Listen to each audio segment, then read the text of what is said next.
Thank you, Mr. President, and I would have been pleased to allow my Irish colleague to go before me. Colleagues, we meet at a perilous moment for Israelis and Palestinians first and foremost, but also for the region and the world. The death, destruction, and desperation playing out before our eyes is enough to make one lose faith in humanity. How could Hamas carry out such barbaric acts of terror?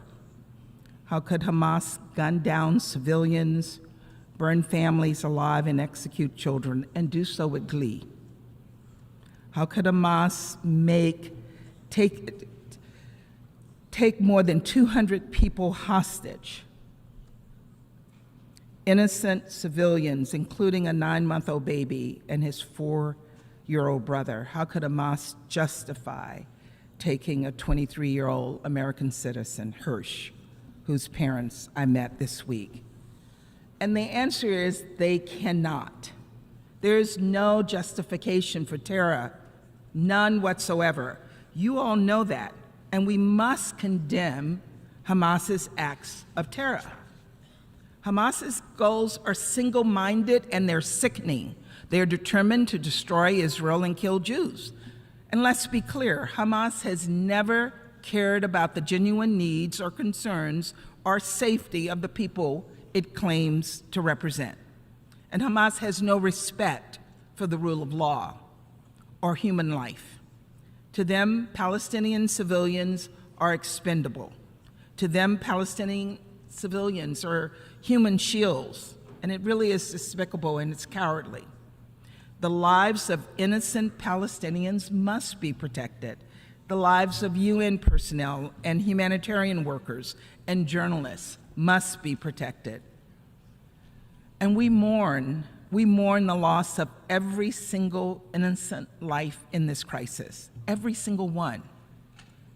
We must not look away, and we must not become numb to the pain and the suffering of people like Wael Dahdouh, a Palestinian journalist whose wife, son, daughter, and grandson were killed in Gaza this week. And my heart breaks for Wael. My heart breaks for all of the innocent civilians who are caught up in this crisis. Colleagues, the United States has made clear in both public and private conversations that as Israel exercises its right, and indeed its responsibility, to defend its people against a terrorist group, it must do so in line with the rules of war. There are no law-free zones in war. International humanitarian law must be respected throughout Gaza and the region by all actors. President Biden and Secretary Blinken, in partnership with the UN and regional actors, are engaged in direct diplomacy to help protect the lives of all civilians and to ensure humanitarian assistance can flow into Gaza. As humanitarian organizations have stressed, the needs of Palestinians in Gaza are dire. So many families lack access to food, clean water, and other essentials, and hospitals need fuel to keep patients alive. This is a humanitarian emergency, and we're doing everything in our power to save lives. The United States is the single largest donor to the Palestinian people, having contributed more than $1 billion to UNRWA since 2021. And last week, President Biden announced an additional $100 million in humanitarian assistance for the Palestinian people in Gaza and the West Bank. While in the region, President Biden also secured an agreement with Israel, Egypt, and the United Nations that allowed aid to start reaching Gaza. But much more needs to be done. Much, much more is needed, and it's needed urgently. We continue to encourage Israel, Egypt, and all partners to take concrete steps to alleviate this humanitarian crisis, just as we continue to urge and encourage all member states, particularly those with the greatest capacity to give, to help us meet the UN's appeal for the humanitarian situation in Gaza. Colleagues, time is of the essence, and lives hang in the balance. As you'll notice, two key words are missing in the resolution before us. The first is Hamas. It is outrageous that this resolution fails to name the perpetrators of the October 7th terrorist attack. Hamas. Hamas. It is outrageous. Another key word missing in this resolution is hostage. This resolution makes no mention of the innocent people, including citizens of many of you in this room, many of you here today who have citizens who are being held hostage by Hamas and other terrorist groups. These are omissions of evil, and they give cover to and they empower Hamas's brutality. And no member state should allow that to happen. You should not let it stand. And that is why we have co-sponsored an amendment put forward by Canada that corrects these glaring omissions. This amendment is straightforward and it's unobjectionable. It calls on us to condemn Hamas's terrorist attacks on October 7th, and it calls for the immediate and unconditional release of hostages. It should be easy. This is the bare minimum that we would hope to see in this resolution. We urge all member states to vote yes on this amendment. The General Assembly must send a clear message to the world that we stand against all acts of terror and that we stand with all those who are being held hostage. We believe the UN Security Council, a body charged with maintaining international peace and security, must send this same message. And that's why this week we put forward a Security Council resolution that garnered the support of the majority of the Council. In drafting this text, we solicited input from all Council members, including Russia and China.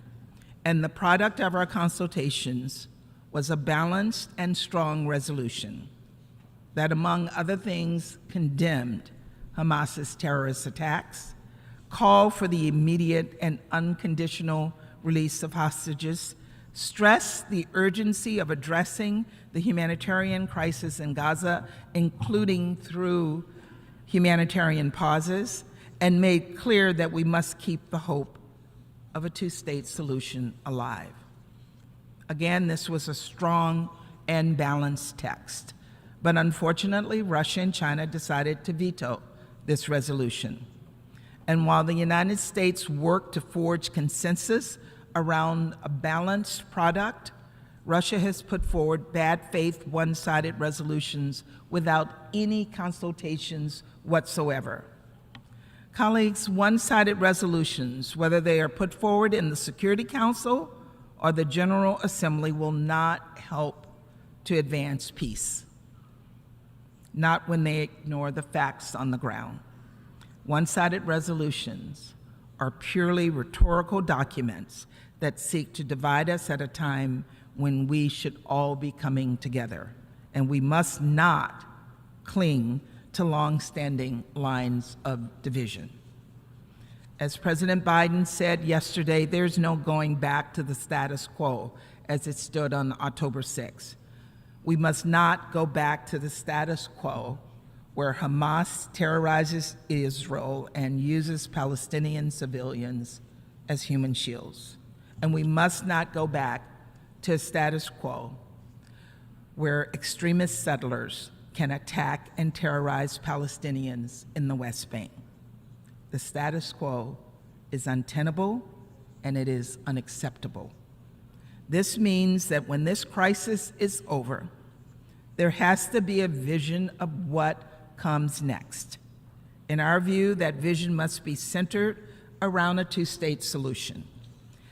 Getting there will require concerted efforts by all of us, Israelis, Palestinians, regional partners, and global leaders, to put us on a path for peace, to integrate Israel with the region while insisting that the aspirations of the Palestinian people to be part of a more hopeful future. We deeply regret that the resolution now under consideration is detrimental to this vision.